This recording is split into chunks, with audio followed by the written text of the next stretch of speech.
Bienvenidos a Stock Disponible, conversaciones necesarias en este Chile que vamos construyendo día a día desde acá, desde Vía X.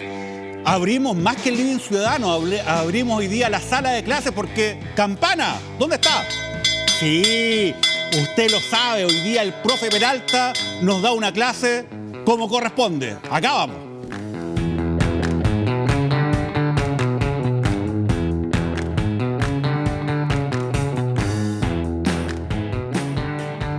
Bueno, acá estamos en el poder de la historia, pues, profe, y como corresponde, sí. Yo soy el alumno sustituto. Ah, ya. Porque el alumno original, no sé si se hizo la cimarra o si es que está en alguna parte, quién sabe dónde. Mire, a mí no me ha llegado ni siquiera un justificativo. Oiga, acá no hay ningún justificativo, nada. No, nada. Ni una libreta de comunicaciones, nada. Pero acá estoy yo para recibir la clase, profe, y obviamente, como corresponde, le traigo esta manzanita. Ah, muchas gracias. La semana pasada yo le pregunté si le gustaban más las naranjas o la manzana. Usted me dijo la manzana. O sea, depende de la hora del día. Yo creo, sí. Sí. En las mañanas la manzana, ¿no? Y, digamos, de la tarde-noche, la naranja. La naranja, es que la naranja es más flexible, digamos, claro, ¿no? da para otro tipo de preparación. Absolutamente. Sí. Profe, hoy día tenemos una clase especial y partimos además con este titular. Vean. A ver. Mire, somos ingenuos ante la atrocidad que está ocurriendo. La venezolana que reconoció a su hijo entre los deportados a El Salvador por orden del presidente Donald Trump. Claro. Ahora, ¿a qué se refiere esto? Bueno, eso lo hemos visto, ¿no? Las imágenes, que es básicamente la detención y deportación de un conjunto de personas que son venezolanos a quienes se les atribuye ser parte del Tren de Aragua. Ahora, lo interesante de esto es que se concretó sin que existiera una orden judicial, sino básicamente lo que se invocó fue una ley de 1798 que se denomina Alien Enemies Act, donde se le entrega facultad al presidente de la República a realizar este tipo de operación sin necesidad de pasar por un tribunal cuando se trata de personas que pertenecen a países con los cuales Estados Unidos está en guerra. Y la lógica es decir, ¿sabe qué? En el fondo, Estados Unidos está en contra de la guerra, está en la guerra contra estas bandas organizadas, en contra del Tren de Aragua, y bueno, llegan y detienen, ¿no? Y deportan a esta gente. Entonces uno, profe, mira hacia arriba y dice, oye, qué bueno que nunca ha pasado algo equivalente en Chile, ¿no? Que es una verdadera república que respeta los derechos de las personas, ¿o estoy equivocado? Bueno, ahí podríamos hablar de un hecho histórico Ya. que nos muestra que nosotros en un momento nos fuimos en esa dirección, lamentablemente. En nuestra historia En nuestra puede ser historia. hace mucho tiempo atrás, ¿no? No tanto, y, ¿No que tanto? y que permaneció como también una práctica, quedó establecida en cierto modo, y ahí lo problemático. Bueno, sorpréndame entonces con qué va a ser la materia de esta clase. Vamos. A ver, ¿de qué se trata? Vamos a dar vuelta Ahí está. la pizarra, ¿no? ¿Ya? A ver, la guerra olvidada entre Chile y Japón. Lo escribí un poco en japonés. Parece, oiga, sí, ¿ah? No sé si No es me chino temblará mandarín. la mano. Era como chino mandarín más que japonés. Oiga, profe, pero ahí se habla de una guerra Sí. entre Chile y Japón. Sí. O sea, Chile estuvo en guerra con Japón. Sí. Durante 7 años. A ver, ¿Cómo le quedó el ojo? Chile, a ver, Japón le declaró la guerra a Chile, Chile le declaró la guerra a Japón. ¿Qué pasó? Nosotros le declaramos la guerra a Japón. Nosotros le declaramos la guerra a Japón. El 13 de abril de 1945. A ver, profe, ahí ¿Cómo me quedó? desayuné. Cuénteme un poco más de eso. Ya, vamos. Esto tiene que ver con el contexto de la Segunda Guerra Mundial. ¿Ya? Cuando estalla la Segunda Guerra Mundial, en septiembre de 1939, con la invasión nazi a Polonia, Chile, así como muchos países latinoamericanos, declara la más estricta neutralidad. En el caso Ya. chileno era una antigua tradición nuestra, de nuestra política exterior. Por ejemplo, décadas antes, durante la Primera Guerra Mundial, el gobierno chileno tomó la misma posición, neutralidad, ¿no?, entre los beligerantes. Bueno, resulta que en el caso de la Segunda Guerra Mundial, esta posición de neutralidad empezó a tambalear tras el ataque japonés a Pearl Harbor, el 7 de Ya. diciembre de 1941, ¿no? Este ataque aéreo contra una base aeronaval en Hawái, norteamericana, que provocó la entrada de Estados Unidos en la Segunda Guerra Mundial. Y por supuesto también de Japón, y ahí efectivamente la guerra se hace mundial, porque hasta antes de ese momento era una guerra europea, pero ahí se hace mundial. En ese contexto, Estados Unidos, esto ocurre en diciembre de 1941, ¿Ya? en febrero de 1942 llama a una conferencia en Río de Janeiro de todos los ministros de Relaciones Exteriores latinoamericanos, de manera de alinear a los países latinoamericanos detrás de Estados Unidos en la Segunda Guerra Mundial. ¿Ya? Lo que busca el gobierno norteamericano es que los países latinoamericanos al menos rompan relaciones con los países del eje, ¿no? Alemania, Italia y Japón. Ya. Pero en ese contexto, Chile no sigue las directrices norteamericanas, al igual que Argentina. ¿Quién era el presidente de Chile en esa época? Juan Antonio Ríos. Juan Antonio Ríos. Que acababa de asumir porque había fallecido Pedro Aguirre Cerda de Ya. tuberculosis. Entonces, en ese contexto... Ahí está, de hecho, en pantalla el Ahí presidente está. de Ríos. Don Manda Antonio, como le decía. Manda Antonio era ese. Fue ministro del Interior. Perfecto. Don Manda Antonio. Bueno. Claro, don Juan Antonio, radical, ¿no? El segundo de los ¿Ya? 3 presidentes radicales. Bueno, y resulta que en ese contexto pasan hechos muy dramáticos. Esta conferencia ocurre entre el 15 y el 28 de febrero, la última quincena de febrero de 1942, poquito después del ataque a Pearl Harbor. 1942, el año decisivo de la Segunda Guerra Mundial. Y resulta que el mismo 15 de febrero de 1942, un buque mercante chileno, el Tolten de la compañía sudamericana de vapores, es hundido por un submarino alemán en las costas de Nueva York. Ya, y esto fue por accidente, sabían que era chileno. Lo que pasó ahí es que los guardacostas norteamericanos el día anterior obligó a que este buque apagara sus luces, cuestión que iba en contra de la norma de cómo debían navegar los buques neutrales, que debían ir con todas sus luces encendidas, de manera de que los países que estaban en la conflagración pudieran identificarlo y no atacarlo. Ya. Entonces, en ese sentido, da la impresión de que los guardacostas norteamericanos provocaron que este buque claro. apareciera como enemigo al obligarlo a apagar sus luces, o si no, ellos lo hundían. Todo eso hace ver una intención de presionar al gobierno chileno para sumarse a Estados Unidos en la guerra en contra, en este caso, de Alemania, Italia y Japón. Entonces, ahí nosotros vemos que Chile sufre presiones muy, muy potentes para entrar en la guerra, ¿no? Y Chile se resiste. ¿Y cuál es el motivo de que se resista? Bueno, primero, Chile no tiene ningún motivo para estar en esa guerra. No ha sido agredido por ninguno de esos países. Le provocaría una serie de dificultades, un esfuerzo militar, riesgos de ataque y sobre todo la importancia y el prestigio, sobre todo entre los grupos dirigentes de la colonia alemana en Chile. Bueno, probablemente porque había muchos nazis probablemente en Chile. Sí, claro, ¿No? claro. Una realidad que parece que no ha cambiado demasiado. Hay que No, decir. había muchos, tanto alemanes que estaban ¿Ya? residiendo como extranjeros en Chile, como descendientes de colonos alemanes que eran chilenos, ¿no? Y bueno, con mucha presencia en las Fuerzas Armadas y sobre todo en el ejército. Se sabe que Alemania, Chile, y tuvo un proceso de prusianización de su ejército que le mete esa influencia. De hecho, mucha profe, fuerza. fíjese, ahí habíamos visto unas imágenes que también habían reuniones de adherentes del nazismo en Chile, del nacionalsocialismo, derechamente, que eran bastante abiertas, ¿no? O sea, Sí. esto se hacía público. Así es. Y yo creo que esto también, corríjame usted, era para generar precisamente también una presión interna para enfrentar estos esfuerzos de Estados Unidos a fin de arrastrar a Chile, ¿no? Para salir de su neutralidad.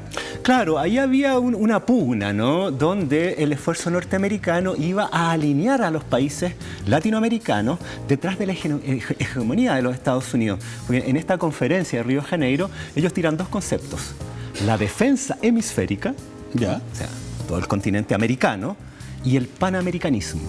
Todo esto, por supuesto, bajo la égida norteamericana, Ya. que es lo que Chile y también Argentina resisten mucho. Sin embargo, son tantas las presiones, además se descubren, como aparecía en esa fotografía y como tú bien mencionas, efectivamente redes de espionaje y sabotaje alemanas en Chile. El año 41 y el año 43, que son desarticuladas por la Policía de Investigaciones. Entonces existía una amenaza real, ¿no? De espionaje y de sabotaje y de actividades ilegales de ciudadanos extranjeros en suelo chileno. Ahora entiendo que también la importancia de Chile era básicamente para arrastrar al resto de los países de Latinoamérica. O sea, no era solamente que Chile por sí mismo fuera importante, ¿no? Exacto. En sí mismo, sino que si Chile cambiaba de postura, eso podría, ¿no?, influenciar a otros países del subcontinente, entre comillas, ¿no? Sí, Argentina, sí, Brasil. sí. ¿Cuál fue la conducta de los otros países? Bueno, a ver, los países del Caribe se suman inmediatamente, no solo a esta agenda norteamericana, sino que a la guerra. Le declaran la guerra a Japón, Alemania e Italia el día 9 de diciembre. El patio trasero cercano, ¿no? Ahí donde los norteamericanos tenían la mayor influencia. La Cuba de aquellos tiempos, ¿no? No la de después de Fidel. No, obviamente. No, esa. Y los países centroamericanos. México va a entrar en la guerra en 1942. ¿Ya? Brasil también. Sin embargo, Chile y Argentina van a permanecer neutrales. Y esto genera un quiebre en la hegemonía norteamericana en relación al control del continente americano. Entonces, como tú bien dices, ese era el problema. No por la importancia geopolítica o económica de Chile, sino que el hacer un bloque detrás de los Estados Unidos. Ahora, profe, ¿cuándo se concreta? Porque usted me dice que, bueno, entramos en guerra con Japón. ¿Cuándo se concreta esto? Y si es que esto también se concretó respecto a los demás países del eje, si le declaramos la guerra o no a Alemania e Italia. Claro, lo que pasa es que frente a estas presiones, Juan Antonio Ríos decide a fines del año 1942, cuando ya las tornas de la guerra se habían girado hacia el bando aliado, ¿no? Se veía claramente que el eje iba a la derrota. El 31 de diciembre de 1942 se promulga una legislación ad hoc, que es la Ley de Seguridad Exterior del Estado. ¿Allá? Y que consistía en lo siguiente, que se iba a perseguir las actividades de aquellas personas, súbditos o ciudadanos de otros países que hicieran actos de espionaje, compartieran información, comunicaciones, rutas navales y eventualmente planes de sabotaje en contra de los países americanos y sus aliados. ¿Qué es eso? Estados Unidos. Estados Unidos, sus aliados también en Gran Bretaña, la Unión Soviética en ese momento. Ahora, profesor, ¿hubo alguna etapa, esto se dio en forma consecutiva o al mismo tiempo, el término de relaciones con estos países y después la declaración de guerra? ¿Hubo un periodo entre una y otra cosa? Está todo fríamente calculado, Mauricio. ¿Ya? El 31 de diciembre del 42 se promulga esta norma. ¿Ya? ¿Ya? En febrero de 1943 es el rompimiento de relaciones diplomáticas con los países del eje, Italia, Alemania y Japón. Con los tres. Ahí está, de hecho, dice el Senado. Esto pasó por el Congreso. Sí, por supuesto. El Senado aprobó la ruptura con el eje. Así es. Mira, ahí dice el canciller, señor Joaquín Fernández, hizo una extensa exposición y dio a conocer la decisión del gobierno para tomar esa resolución. O sea, esto no fue solamente un tema del presidente y de su gobierno, sino de todas las fuerzas políticas, ¿no? Claro, Representadas en el Senado. De hecho, a Juan Antonio Ríos le preocupaba mucho que el Senado lo secundara, ¿cierto?, en esta política, y también la opinión pública, que había una buena cantidad de personas que apoyaban a Alemania y a Italia, ¿no?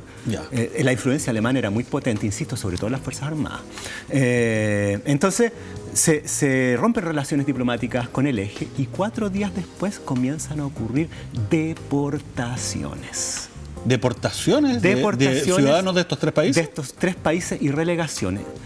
Italianos no. Lo que pasa es que Italia poquito después va a ser invadida por los aliados y va a haber un golpe de Estado y se acaba la beligerancia de Italia del bando del eje y quedan alemanes y japoneses. Mire, la portada de La Nación, justo después de, entiendo que fue justo después del momento que se rompieron relaciones con los países del eje.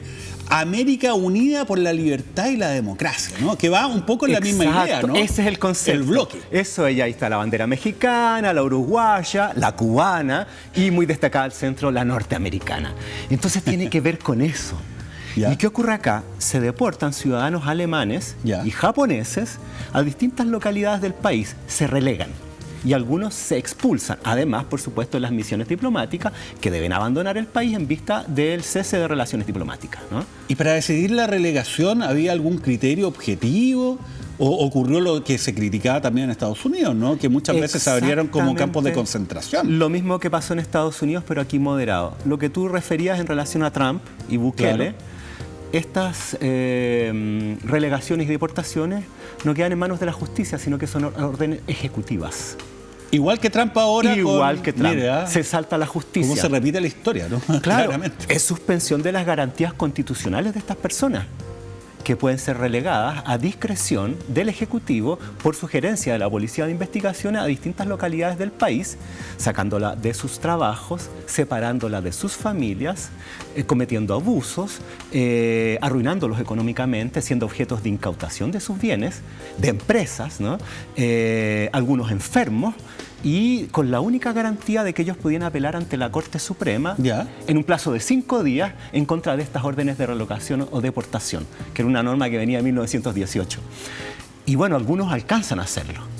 Y ahí uno ve que los argumentos que esgrimen las personas que son deportadas, en particular los japoneses, dicen que yo no sé por qué me deportan porque no he hecho nada. Y la respuesta del Ejecutivo a la Corte Suprema, cuando consulta al Ejecutivo de, bueno, me están diciendo esto, ¿por qué los deportan? Es que esta es una medida preventiva. Es por si es que se le ocurre hacer algo malo. Ahí teníamos algunas imágenes precisamente de japoneses a comienzo del siglo XX, ¿no? Había una comunidad japonesa. Ahora es interesante, profesor, lo que usted señala, porque esto se centró básicamente en la población japonesa. Sí. También es interesante lo que usted señala, que la declaración de guerra no fue en contra de Alemania, no fue en contra de Italia, sino solamente contra Japón. Exacto. Cuando ya la guerra estaba bastante avanzada, ¿no? Así es. Y ya, como usted decía, ya parece que el destino a esa época de Alemania e Italia estaba marcado, pero no hacia el de Japón, ¿no? Mira, cuando empiezan estas órdenes de relegación y deportación, se deportan alrededor de 180, 190 ciudadanos alemanes y más o menos 90 japoneses. La colonia de alemanes extranjeros residentes en Chile eran más o menos 20.000. Sin contar a los descendientes de colonos, etcétera, de origen alemán. Esto significaba más o menos el 0,08% de esa población alemana. En el caso de los japoneses se relegan alrededor de 80 ciudadanos japoneses, lo que significa el 10% de la colonia japonesa en Chile.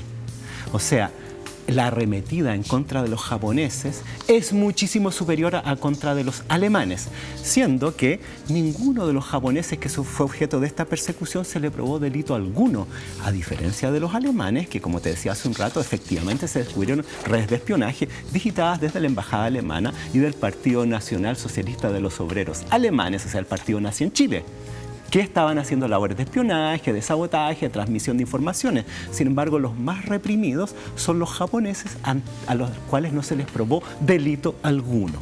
¿Qué pasa acá? Bueno, no se querían meter con los alemanes. La influencia alemana en Chile era muy potente, mientras que la colonia japonesa era muy pequeña y no tenía ningún poder político. Y lo otro, nada de menor, evidentemente, el racismo. Bueno, recordemos cuando se declaró la guerra por parte de Chile a Japón en el titular, ¿no?, que se publicó en aquella época. Fíjense, en la hora, ¿no? Santiago, viernes 13 de abril de 1945, ¿no?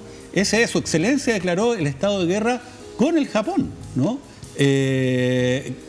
Y tenemos otra portada también. Chile le declaró la guerra al Japón, la nación de esa misma fecha, ¿no?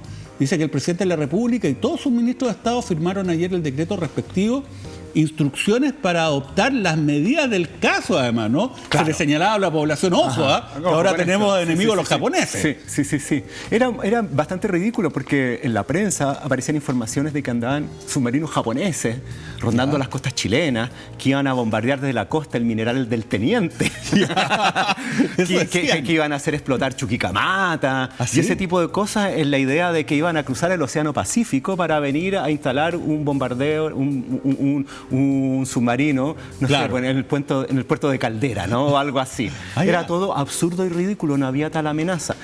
El servicio de inteligencia y espionaje japonés en Chile era deplorable. No conseguían nada. Había una mentalidad japonesa refractaria a las labores de espionaje, ¿no? Lo consideraban poco caballeroso, ¿no? Con la cultura samurái no les gustaba eso. Y la verdad es que el desarrollo de su servicio de inteligencia era muy pobre, y donde sí tuvo una actuación más interesante fue en Asia, ¿no? En relación con China o con la Unión Soviética. Pero acá era mínimo, a diferencia del alemán. Entonces la amenaza japonesa era inexistente. Lo que pasa acá es que se utiliza a los japoneses como una especie de ofrenda a los Estados Unidos en cuanto a que Chile sí está haciendo y tomando medidas para sumarse al esfuerzo aliado en contra del eje. Mira, es tanto así que los Estados Unidos empiezan a presionar hacia fines del año 1944 de que Chile ahora derechamente declare la guerra, que no basta con el rompimiento de relaciones diplomáticas. Y Juan Antonio Ríos, desesperado, se removía porque no quería hacerlo. Sin embargo, tenían un condicionamiento muy importante. Si no hacían tal cosa, no entraban a la Organización de Naciones Unidas. Ah, esa era la amenaza finalmente. Claro. Esa no fue tan voluntario. Claro, entonces había que hacerlo.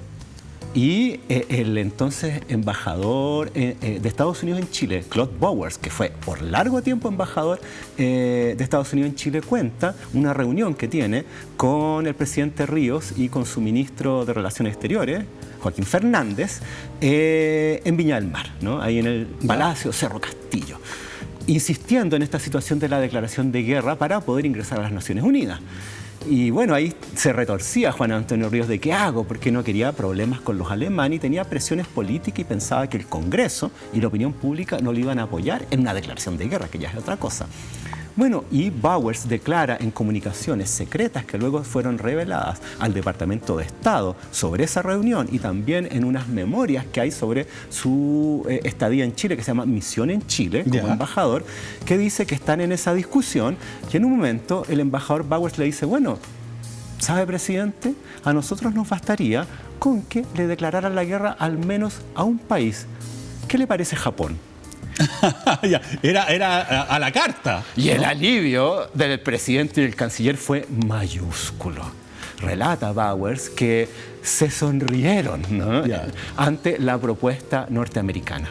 Porque obviamente era algo testimonial, obviamente Chile no iba a mandar tropas para combatir al Japón. Y además Japón igual estaba parapetado ya en ese momento tratando de defender obviamente el área de influencia que tenía en el Pacífico frente a la arremetida norteamericana. No, estaban ya en una posición totalmente defensiva y los japoneses ya tenían la guerra perdida hace rato, pero por una serie de motivos seguían resistiendo, ¿no? Y seguían combatiendo. De hecho, los doblegaron con bombardeos atómicos. Es ahí lo difícil de doblegar a los japoneses. Entonces lo que se ve aquí claramente es la mano de los Estados Unidos para que Chile le declare la guerra al Japón y de esa manera entrar en la Organización de Naciones Unidas, digitada por los Estados Unidos con sede en Nueva York, ¿no? Ahora, este proceso de relegación además, claro, fue bastante abusivo porque por una parte se señalaba, mire, sabe que no es que estas personas hayan hecho algo, sino hay un riesgo que puedan llegar a hacer algo y por eso los relego. Exacto. Y hay testimonios que son bastante decidores de esto. Mire, tenemos algunos de personas que sufrieron esta medida. Debo abandonar mi puesto que desempeño en la casa Taibo desde hace más de 7 años, siendo difícil que pueda encontrar trabajo en esa ciudad por la doble situación de las naturales restricciones de las actividades generales como consecuencia de la conflagración mundial y de mi calidad de súbdito del Eje, relegado a una ciudad por el Supremo Gobierno que cualquiera debe suponer que corresponde a una sanción por hechos, si no delictuosos, por lo menos incorrectos o una prevención derivada de actividades sospechosas desempeñadas con anterioridad a la resolución del Supremo Gobierno. Este es un testimonio del señor Matsukawa, ¿no? Donde, bueno, da cuenta básicamente de que a él lo están, digamos, relegando sin mayor justificación. Mire, sigue, dice. Totalmente arbitrario. Tengo una enferma paralítica anciana en mi casa hasta el día de hoy. Único que atiende a ella he sido yo, que he recibido tanto favor cuando yo estaba enfermo. Y ahora, si yo no estoy en mi casa, no hay quien atiende. Yo soy como la persona que me conoce, me dan recomendación, bueno, habla un poco, digamos, en términos como japonés, ¿no? Soy hombre honrado, trabajador, no mezclar con nadie, solo tengo título de trabajador, por tanto hago petición especial de permitirme estar en esta ciudad. Este es otro testimonio de Juan Torata Karasawa, ¿no? Y obviamente todas estas personas decían, bueno, ¿por qué me detienen? Porque soy japonés, no he hecho nada y estoy relegado. Claro, o sea, los motivos para relegar a japoneses era porque tenían alguna vinculación con la embajada, porque participaban de actividades de tipo cultural japonesa, de extensión en Chile, como centros culturales, había un centro de cine vinculado con la Universidad de Chile, todos esos fueron relegados, o porque eran administradores, gerentes o funcionarios de empresas japonesas en Chile. Ahora, increíble que una historia como esta, ¿no? Que es tan impactante y que no ocurrió hace tanto, ¿no? No. La verdad es que no esté dentro del radar de muchas de las personas que nos están escuchando probablemente. Yo la verdad que no sabía detalles de esto y estuve bastante sorprendido cuando conocí lo que íbamos a hablar hoy día. Así que muchas gracias, profesor, por revelarnos, ¿no?, estos secretos de la historia, ¿no?, en esta clase magistral que hemos recibido como todas las semanas. ¿Sabes? Quiero agregar solo un detalle. Pero por favor. Resulta que a partir de la aplicación de estas normas tan arbitrarias de relegación por sospecha, porque podrían hacer algo como una advertencia para que no lo hagan, ¿no?, que es totalmente ilegal, anticonstitucional, esto empieza a hacerse, también se hace en otros países latinoamericanos, en Brasil, en Perú, en México, en Cuba, de manera aún más violenta, incluso campos de concentración e internación de japoneses. Inspirado en lo que ocurre en Chile. Peor que lo que pasó acá. En Brasil había una colonia de 250.000 japoneses. Ahí la cosa es feroz. Hay verdaderos campos de concentración. Bueno, esto se va a repetir en el caso chileno en el año 1948 con la promulgación de la Ley de Defensa Permanente de la Democracia, o Ley Maldita, o el año 1954, ya bajo la dictadura de Ibáñez, con una ley que es de los estados antisociales. Todas estas normativas iban en contra no de delitos o de hechos constituidos de delitos, sino que en contra de grupos de personas que eventualmente podrían cometer delitos. Esto es antecedente de las arbitrariedades de la dictadura del general Pinochet. Oiga, notable, profesora. Gracias por aclararnos todo esto. Insisto, muy revelador, y nos vamos a estar viendo la próxima semana porque la clase se cierra en estos momentos. Volvemos. Stock disponible después de esta pausa y muchas gracias, profe. No, gracias, Mauricio. Se pasó. Fui un buen alumno hoy día. Súper buen alumno. Muchas gracias. Muy bien. Una estrellita. Nos vemos. Dorada, mínimo.